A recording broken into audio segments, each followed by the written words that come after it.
And so we write our papers and they write their papers and may the best papers win.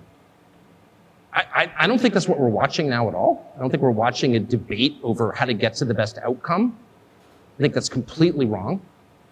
And I've come to this conclusion, and I should say at the outset, I'm an Episcopalian, so don't take any theological advice from me, because I don't have any. I grew up in the shallowest faith tradition that's ever been invented.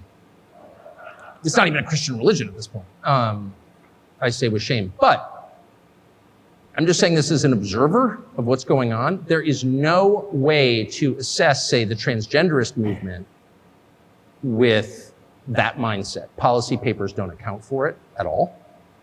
If you have people who are saying, I have an idea, let's castrate the next generation. Let's sexually mutilate children. I'm sorry, that's not a political debate. What? It has nothing to do with politics. What's the outcome we're desiring here? An androgynous population? Is that really what are we arguing for that? I don't think anyone could defend that as a positive outcome. But the weight of the government and a lot of corporate interests are behind that. Well, what is that? Well, it's irrational. What you're watching is not a political movement, it's evil. Well, hello and welcome. It's a big show again today. I've got Mark Spencer from Christian Schools Australia on the fight to keep Christian schools Christian, and regular guest Kirralie Smith on the latest in the war on women and girls.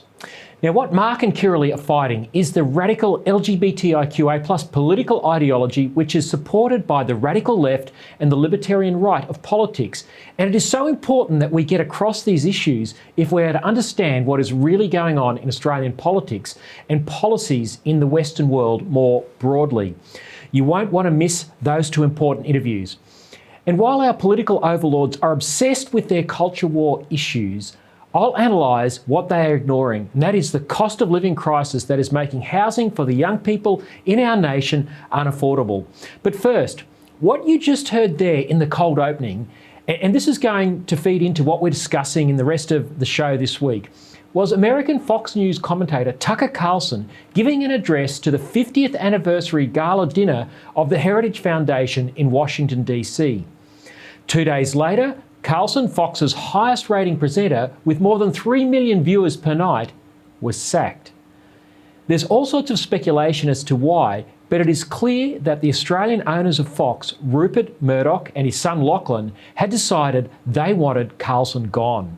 Such was their ruthlessness that Carlson was reportedly told of his axing just 10 minutes before Lachlan Murdoch issued a public statement announcing the sacking. Now, some say Carlson's speech to the Heritage Foundation, Washington DC's preeminent conservative think tank, where Carlson used religious terms like good and evil to describe the political battle lines and encourage people to pray for America, was the final straw for the Murdochs.